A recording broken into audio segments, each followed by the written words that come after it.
Wow, look at this. Look at all you guys. Wow, this set looks incredible. Well, as always, I do ask that the audience refrain from laughing and applauding. The loud noise kind of scares me and the laughter makes me self-conscious. Well, the movie Groundhog Day turned 30 this year, and folks, I'm proud to say that the writer's strike is officially over. So if I say anything off color, be sure to blame it on the writing team when you call the network.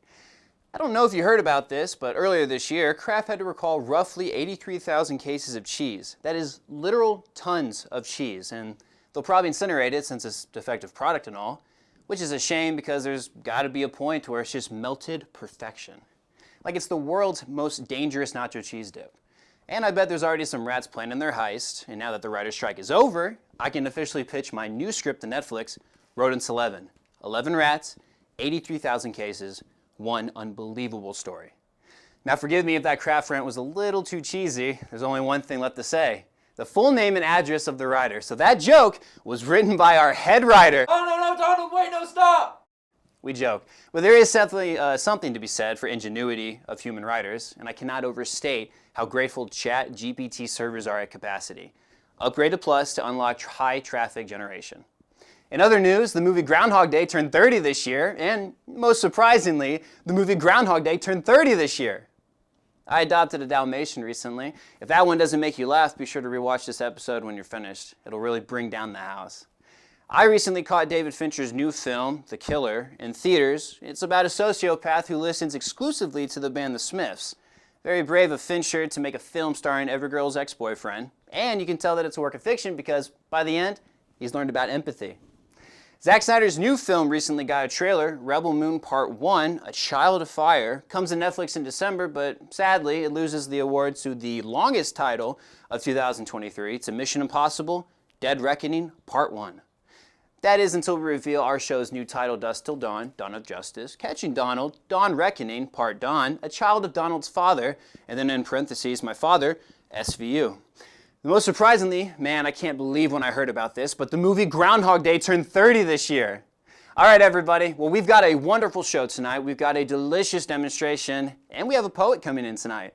But first, I've got an exclusive interview about fatherhood. So let's give a big, silent welcome to Drew Abrams.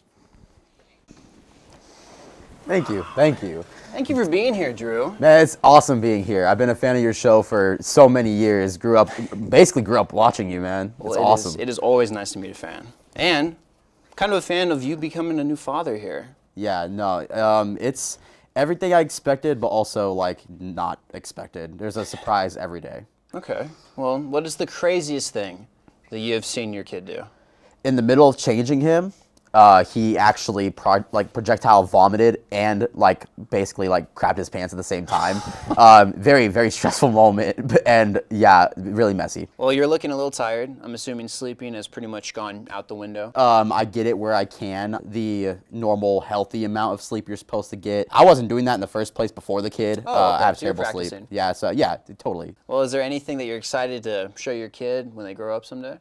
I'm excited to show him some of the stuff I grew up with, a lot of anime. Like my first anime was like Dragon Ball Z, so I'll probably show him that, see if he gravitates towards that, show him some music I'm into. You know, if he likes it, maybe he does, maybe he doesn't. Either way, I'll support him. Well, you sound like a great father already. Is there any food that has been your go-to in this hectic time of your life? My favorite protein is definitely chicken. I like eating with rice, noodles, you name it, and throwing some veggies. Snack-wise, I have these go-go squeezes. They're like these applesauce pouches. They come in different flavors, so there's a little variety. But yeah, definitely a good snack on the go. Well, on the topic of food, if we had a charcuterie board in front of you right now, what would you have on that board? I think I would have pepperoni, salami slices, some crackers, Club or Ritz, and then 2 kinds of cheeses, whether it be some Colby Jack or some kind of white cheese, maybe white American, whatever, and some grapes. That sounds delicious. Yes, sir. The most important question, can you spell charcuterie? CHARCUTIERIE, I believe. You want me to tell you if you're right or wrong? Yes. Wrong. Okay. Is there anything that you would love to say to our viewers right now? Anything at all? Yeah, tell your loved ones that you love them. Make sure that you're drinking water, getting the sleep that I'm not getting, so do it for me. Where you're at now is not where you'll be years later, so you're going to be in a better spot, I promise you. We appreciate you coming on the show, and we appreciate you being here with us today. Thanks, man. It's been an honor being here. I appreciate the time. All right. Well, guys, let's hop on over to the kitchen right now. We're going to go see what Chef D. Shiesty is up to. Hello and welcome. I'm Chef D. Shiesty, and today I'm going to show you how to make an amazing, delicious, and absolute great charcuterie board. Today I got with me a whole bunch of gummies. We're going to be making something I'd like to call a diabetes plate. Alright, so we're going to go ahead and cut up it here in strips. As you can see here, I first got the gummy strip. I like the color blue. It adds a lot of diversity to the plate here. As you can see, we got the hot dog. Already just going to go ahead and add that. I got to go rather quick here just so we can finish it completely. I'm going to cut up my gummy worm here in small little strips, add it to our plate. Next we got the hot dog. I'm just going to do half. I'm not a huge hot dog fan, unfortunately. So I just like my little cuts of hot dog gummy. Once I have that all cut up, go ahead and put that on. And last things last, I got the bacon. Our gummy even has slight bits of fat in it. But anyways, this is what you're gonna have by the end. I appreciate you coming out, and I hope you enjoy your charcuterie board. Thank you.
We did it.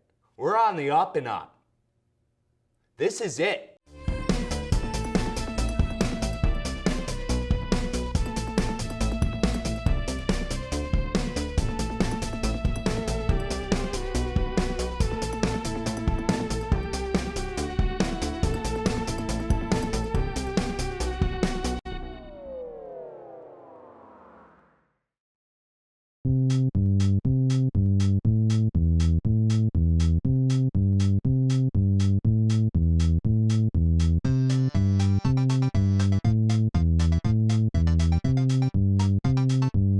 So, what did you put for Corella? I wrote, "The Devil Wears Prada, but it's giving punk rock." You? I said she's literally me, and then in parentheses, a Dalmatian killed my mom. Is that true? Yeah, it's actually a really sad story. So basically, Hey, are you guys going through your letterbox? Yeah. Julie was actually in the middle of a really funny story. Oh, awesome. Come on. What movie? Let me get in on this. Corella, and it wasn't a funny story. Basically, there was this house fire, and Okay. I said this is a real slam dunk. On Cruella? Yeah. Come on. Let's do another one. Strays. Oh, that one's hilarious. I wrote, goes hard in the paint, especially after halftime. So why are you doing that? Doing what? All of your reviews sound like you're writing about basketball movies. That's not true. Okay, do Red Rocket then. All right, one sec. Sean Baker is the Michael Jordan of directors. See, See what? You're doing it again.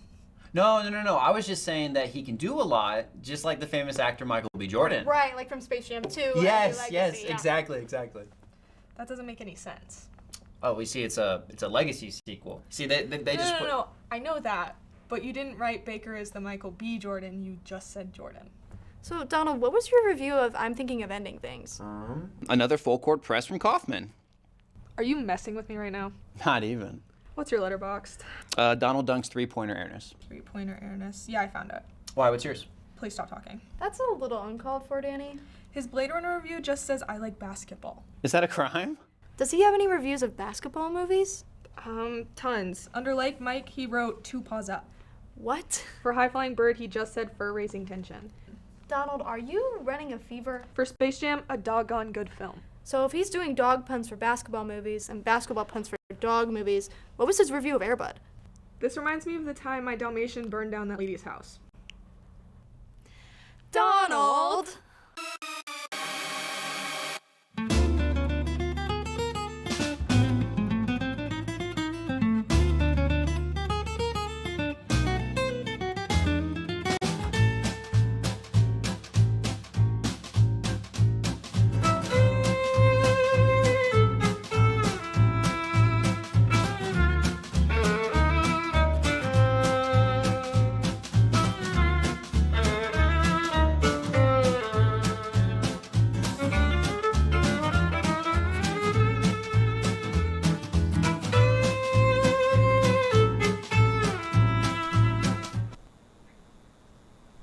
Hello, now it's time for the shortest game show on the planet, Slang or Nonsense. The show where our contestants have to determine whether a given word is either a true example of modern youth slang or completely nonsensical gibberish. Contestants will be given a choice to determine which of the 2 words they are given is an example of slang and which one is an example of nonsense. In the event of a tie, we will determine the winner with a fast-paced tiebreaker round with only 1 example given. Our 2 contestants are Dan, a 33-year-old junior student back at college after 8 years, and Kayla, a spry 21-year-old senior student. Let's start with Dan. Dan, are you ready? Let's do this. Strong confidence from an old man. Dan, your first 2 words are sus and grazzy. Can you tell us which of these is a real word and which one is completely made up? Well, I accept your old man comment as an acknowledgement of my wisdom and experience, and furthermore, I would like to say that the real word here is sus, because I see it in Reddit comments all the time. Well, you were wrong in your interpretation of my comment, but absolutely correct in your answer. Dan, do you have any idea what sus may mean? Suspense? Ha ha ha! Don't make me laugh. What a horrible guess. Sus is a shortening of the word suspicious, usually used when analyzing the actions of a friend's romantic partner. But you did still guess the correct word, Dan. Amazing that something positive can come from spending an unhealthy amount of time on Reddit. I resent that. No amount of time spent on Reddit is healthy, Dan. I know.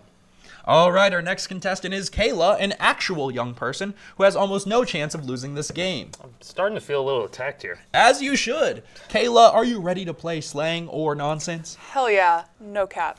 Amazing!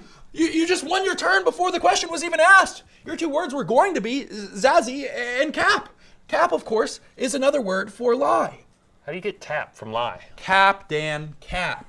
All those times spent listening to the AOL dial-up sound for hours just to get on the World Wide Web for 5 minutes must have really damaged your hearing. That's not at all how it worked. Don't care. Due to the surprising tie, we have to go to an intense tiebreaker round. The contestants will be given a single word. The first to call out whether that word is slang or nonsense will win the game. Contestants, are you ready? Yeah.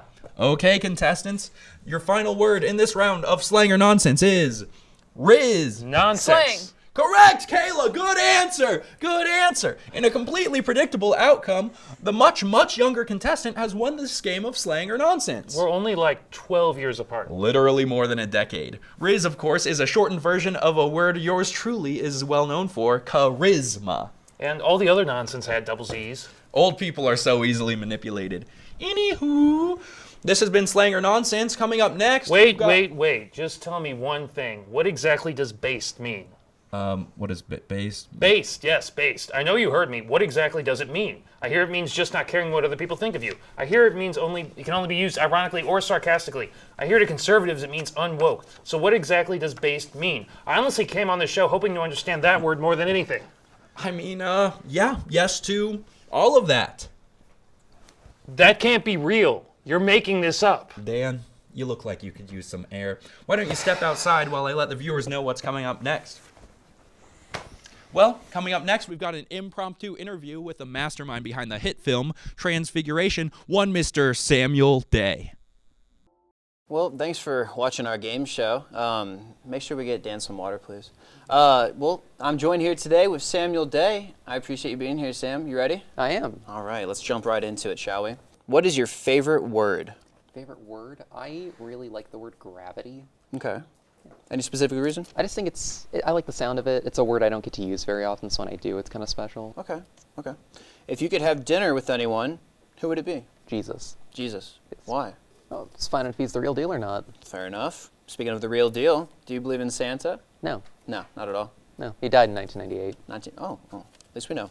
Have you ever seen a ghost? Or Santa's ghost? Not in person. Not in person? Yeah. Okay. Do you think Swelsey will go the distance? Probably not. Probably not? No. How much longer do you think they have? 27 minutes. 27 minutes. Oh. Are fish ever thirsty? Yes. Okay, good enough. What's your favorite song ever? My favorite song ever? Mirrors by Justin Timberlake. What genre of music do you not like? I'm not into opera. You don't like opera? Yeah, no, it's not for me. Okay. How many pennies would it take to fill this entire room? 23. Are eyebrows considered facial hair? I think so. What's the color of a mirror? What is the color of a mirror? Of a mirror. Green. Green? Yeah. Just green? Yeah. What's your favorite restaurant? I really like Longhorn Steakhouse. Okay. What's your favorite TV show? Oh, sorry. I don't want to hear that. But thank you for being with here today. We are going to go ahead and hop on over to our nice little performance with Julian today. He's going to be doing some poetry for us, but after this commercial.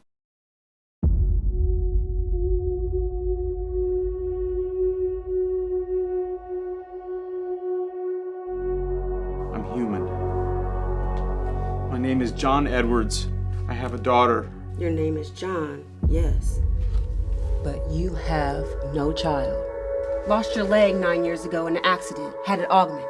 Those neural implants that help you control it, tampered with. How's the case? Fine. That's a lie.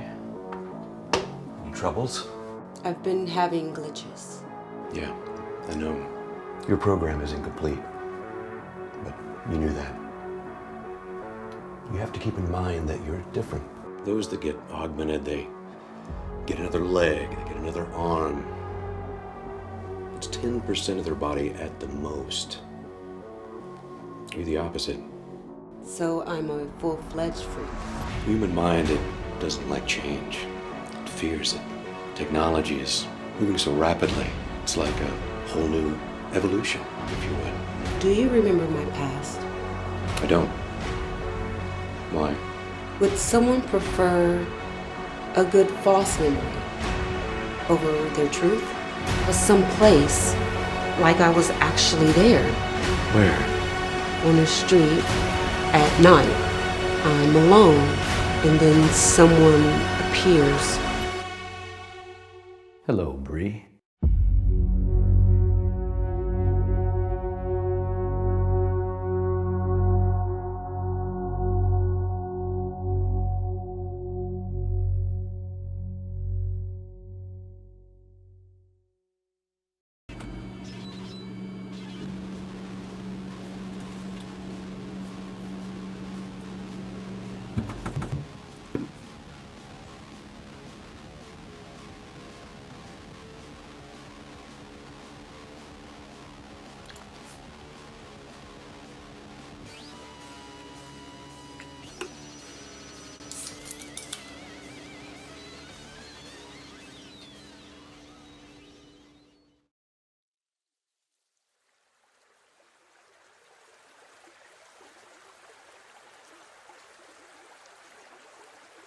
Hello, I'm Julian Garrett, the poet that Don set up earlier.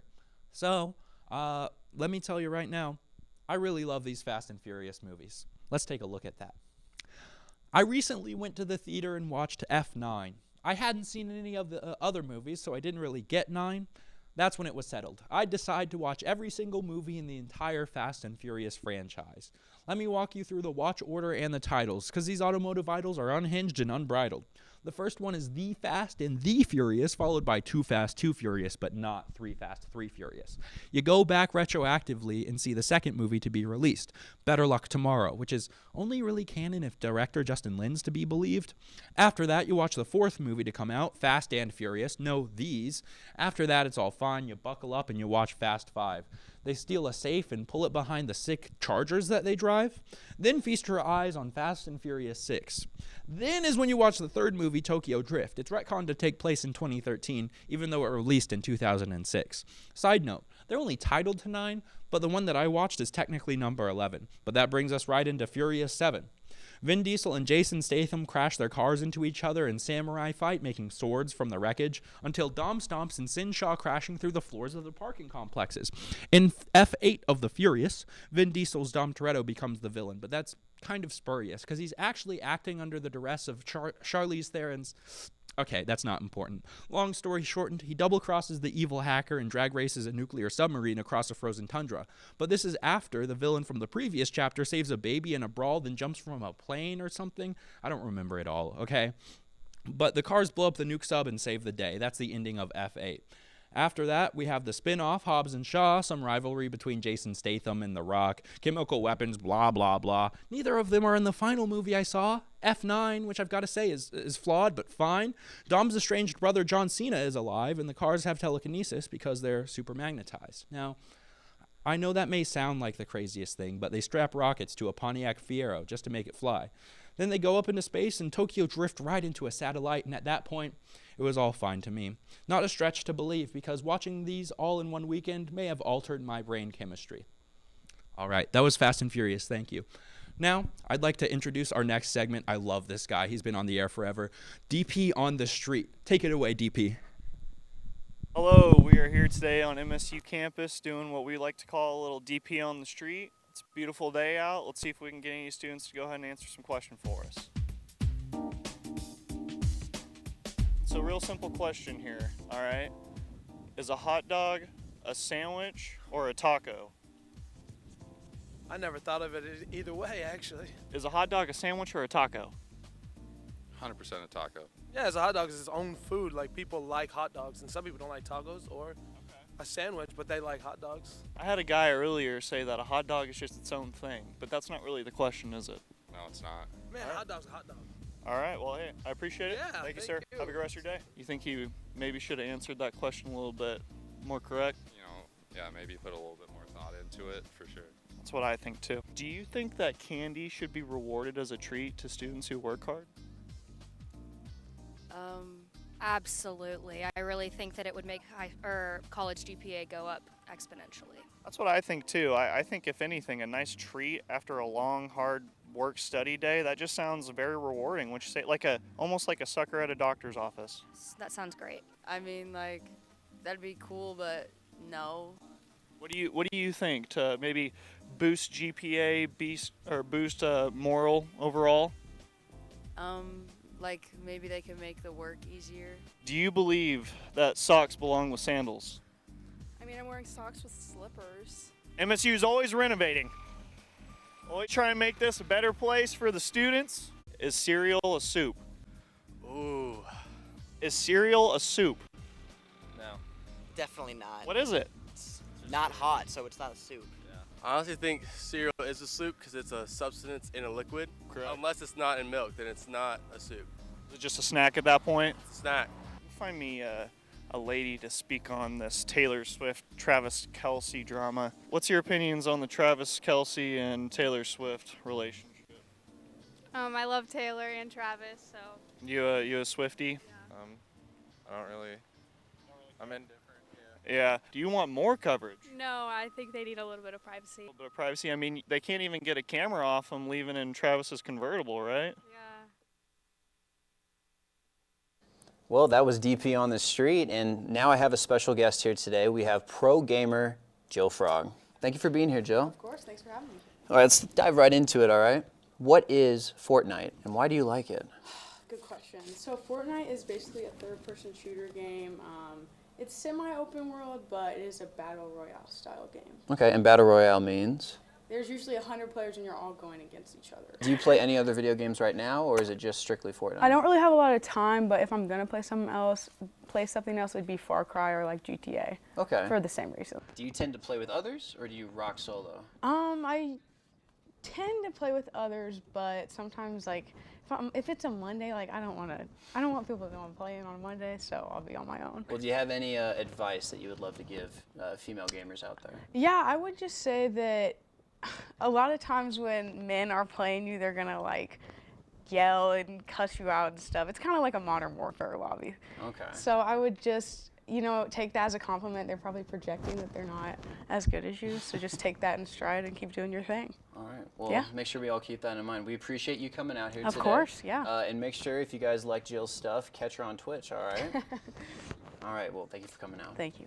Well, that is our show, everybody. We learned about fatherhood. We made gourmet gummies. We caught it with Dalton on the Street. And I'd like to thank everyone who helped make this show possible. Kids, you can go to bed now. Thank you, John, and thank you, Dr. Larson. Big thanks to our team here at Dusk Til Don. It wouldn't be possible without the help of all you guys. We had a great show tonight. We learned even more slang, and Dan lost his cool. We saw what would happen on Letterboxd, and we even managed to catch some of Jill's gameplay. So big thanks to the advertisers. Be sure to check them all out. And next week, we've got an interview with John Mabey himself about all sorts of fun stuff.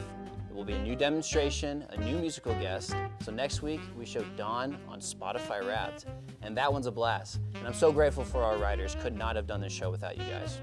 Be sure to be good to yourselves and brush your teeth, avoid reverse mortgages, and make sure that you're kind to each other. And most of all, enjoy life and get the most out of it. So good night, and we will make sure that we catch you guys next week. Thank you so much.